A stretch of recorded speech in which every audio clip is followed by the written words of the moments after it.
Tony Bennett, le dernier des grands crooners américains, est mort vendredi 21 juillet, selon des médias américains. Il avait 96 ans. Le chanteur, apprécié pour sa personnalité chaleureuse et sa constance, a marqué la scène musicale pendant plus de 7 décennies. Il avait été diagnostiqué en 2016 comme atteint de la maladie d'Alzheimer. Tony Bennett, le dernier des grands crooners américains, est mort vendredi 21 juillet 2023 à l'âge de 96 ans à New York, a annoncé son agent Sylvia Weiner à Associated Press. Le chanteur a marqué la scène musicale pendant plus de 7 décennies. Il avait été diagnostiqué en 2016 comme atteint de la maladie d'Alzheimer. Dans un interview au site Harp paru le 1er février 2021, il avait expliqué qu'il ne subissait pas encore les symptômes les plus sérieux de la maladie. La vie est un cadeau, même avec Alzheimer.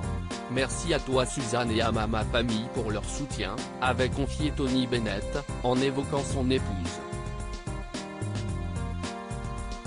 Légende du jazz à qui l'on doit, entre autres, I Left My Heart in San Francisco, il avait conquis des générations plus jeunes grâce à ses magnifiques duos avec Amy Winehouse ou Lady Gaga. Cette dernière lui vouait une immense admiration. Au mois de mars, elle avait republié un de ses tweets qui disait « Mon conseil artistique. Continuez d'avancer et n'oubliez jamais les mots de Duke Ellington, la vie a 2 règles. La première, n'abandonnez jamais. La seconde, souvenez-vous de la première règle. » Lady Gaga était d'ailleurs une des premières personnes à savoir pour la maladie de Tony Bennett.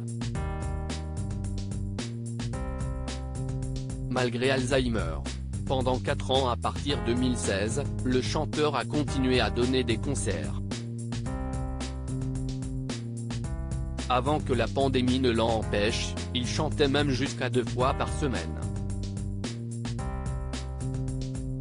Je lui fais garder les pieds sur terre et je stimule son cerveau de manière efficace. Il fait tant de choses, à 94 ans, que tant de personnes sans démence ne peuvent pas faire. Il est vraiment un symbole d'espoir pour toutes les personnes atteintes de dégénérescence, a commenté le neurologue du chanteur, Dr Gayatri Devi.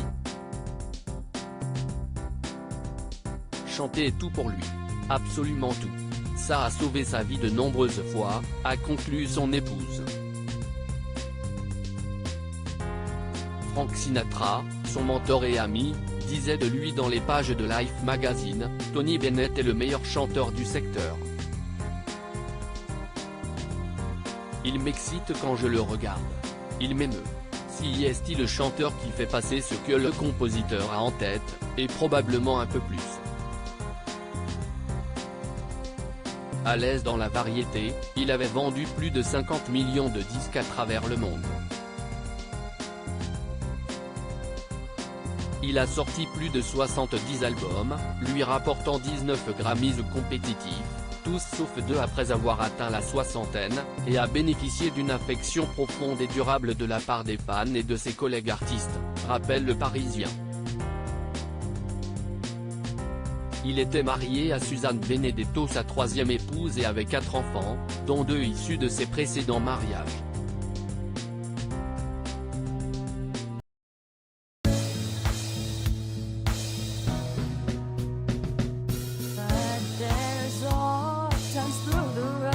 I think you can let me know. Sit down, sit back, let me help you out. The step I gotta seek, so I see you out there's on